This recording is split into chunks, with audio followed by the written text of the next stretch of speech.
বল কিন্তু এখন দিল্লির কোর্টে। স্বৈরাচার প্রধানমন্ত্রীকে আইন কানুনের তোয়াক্কা না করে আশ্রয় দিয়েছেন, তাকে ফেরত দিতে হবে। বিগত 15-16 বছর আমাদের যে রাজনীতি এবং আমাদের যে কূটনীতি যেটা ছিল, এটা অ্যাকচুয়ালি বাংলাদেশ ফার্স্ট বলেন বা বাংলাদেশের স্বার্থ বলেন, কোনোটাই বিগত 15-16 বছর এক্সিস্ট করে নাই। বিগত সময়ের কূটনীতিটাই ছিল হাসিনা ফার্স্ট বা আওয়ামী লীগ ফার্স্ট, এবং এই আওয়ামী লীগ ফার্স্ট করতে গিয়ে তারা আমাদের দেশের স্বাধীনতা সার্বভৌমত্বকে আরেকটা দেশের হাতে তুলে দিতেও কুণ্ঠাবোধ করে নাই। কিন্তু বর্তমান সরকার এবং গণঅভ্যুত্থান পরবর্তী এই যে একটা নতুন বাংলাদেশ আমরা পেয়েছি, এই বাংলাদেশে একটি নির্বাচনের মধ্য দিয়ে আজকে যারা সরকারের দায়িত্বে রয়েছেন, যে দলটি সরকারের দায়িত্বে এখন রয়েছেন, পরিচালনা করছেন দেশ, তারা আসলে এখানে ওই হাসিনা ফার্স্ট বা দল ফার্স্ট এই জায়গা থেকে নিজেদেরকে বের করে নিয়ে এসে তারা কিন্তু দেশটাকে আগে রেখেছেন। এবং আমি মনে করি এই 6 মাসে সরকারের যদি অগ্রগতি অবনতি নিয়ে আমরা কথা বলি, হ্যাঁ, সরকার অনেকগুলো জায়গায় ভালো কিছু অগ্রগতি দেখাতে পেরেছে, অনেক পরিবর্তন নিয়ে আসার চেষ্টা করছে, আবার কিছু কিছু জায়গায় তারা ব্যর্থতারও পরিচয় দিয়েছে, এটা স্বীকার করতে হবে আমাদের। এখন সফলতাগুলো আমরা যদি একটু আলোচনা করি, তাহলে দেখবেন সবচাইতে বড় সফলতা কি জানেন?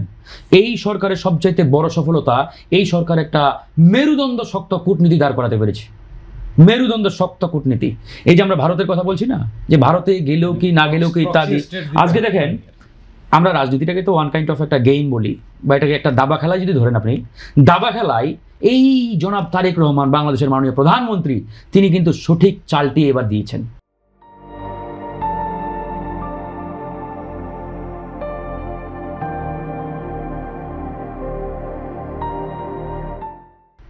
বল কিন্তু এখন দিল্লির কোর্টে। দিল্লি এখন চিন্তা করবে তারা এই মানে তাদের কোর্ট থেকে বলটাকে আসলে কোন দিকে কিক করবেন। এটা কি গোল পোস্টে মারবেন, নাকি তাদের অপোজিট মানে ফিল্ডে তারা এটাকে আবার ঠেলে দেবেন? বল কিন্তু আমাদের কোর্টে নেই, আমরা ঠেলে দিয়েছি। এই যে এরকম একটা ভারসাম্যপূর্ণ মেরুদণ্ড শক্তওয়ালা কূটনীতি এই সরকার এই 6 মাসে এসে দাঁড় করাতে পেরেছেন, এটা বিশাল একটা সাফল্য। ইভেন এই সরকারের এই কূটনীতিক সাফল্যে বিরোধী দল, বিরোধী যারা জোট, তারাও কিন্তু এই সরকারকে বাহবা দিয়েছে, স্যালুট জানিয়েছে। আজকে ভারত দেখেন, কয়েকদিন আগে ভারতের যে বাংলাদেশের হাইকমিশনার, তিনি মাননীয় প্রধানমন্ত্রীর সাথে সাক্ষাৎ করেছেন, দেখা করেছেন, এবং ভারতের সফরের জন্য তাকে আমন্ত্রণ জানালেন।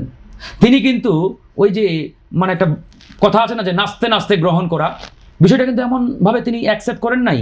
তিনি কি করলেন?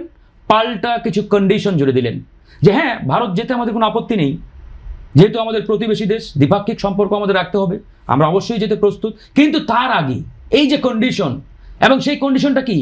মাথা নুয়ে নয়, মাথা উঁচু করে সেই কন্ডিশনগুলো জুড়ে দেওয়া, যে যেহেতু আপনারা বাংলাদেশ থেকে পলাতক সাবেক স্বৈরাচার প্রধানমন্ত্রীকে আইন কানুনের তোয়াক্কা না করে আশ্রয় দিয়েছেন, তাকে ফেরত দিতে হবে। কারণ তিনি অলরেডি বাংলাদেশে ভার্ডিক্ট কনভিক্টেড, তিনি অলরেডি ফাঁসির রায় নিয়ে বাংলাদেশে কিন্তু তিনি একজন আসামি।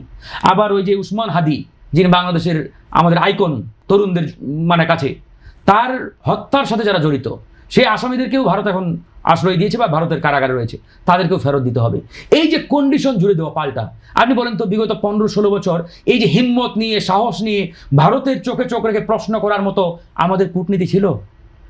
দিল্লি থেকে প্রেসক্রিপশন আসতো, ঢাকা সেটা বাস্তবায়ন করতো, এটাই আমরা 15 বছর দেখে আসছি। কিন্তু এখন তো এই দিল্লি থেকে প্রেসক্রিপশনও আসে না, আর ঢাকা সেটা বাস্তবায়নও করে না, বরঞ্চ ঢাকা এখন পাল্টা প্রেসক্রিপশন লেখে। কোন অসুখের কোন মেডিসিন, এখান থেকে কিন্তু এখন লেখা হয়। তার মানে ডাক্তার কিন্তু এখন দিল্লি থেকে ঢাকায় আসা লাগে না, ডাক্তার আমাদের এই ঢাকাতে এখন রয়েছে। তো এই শক্ত মেরুদণ্ডওয়ালা কূটনীতি, এটা অবশ্যই আমাদের আগামী দিনের নতুন সম্ভাবনার এক পরিচায়ক।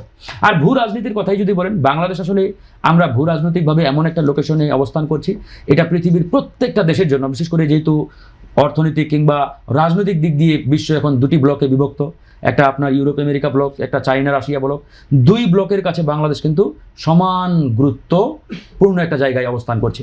এখন আমরা আসলে কি করব? আমরা কি আসলে কোনো একটা ব্লকে ঢুকে যাব, নাকি আমরা আমাদের দেশের স্বার্থটাকে প্রাধান্য দিয়ে আমরা নির্ধারণ করব কাকে কখন কোথায় আমার প্রয়োজন? যেটা শাহিদ ভাই বললেন, তার সাথে আমি একমত। আমরা কারো পেটে যেতে চাই না, কারো পেটের মধ্যে আমরা ঢুকতে চাই না।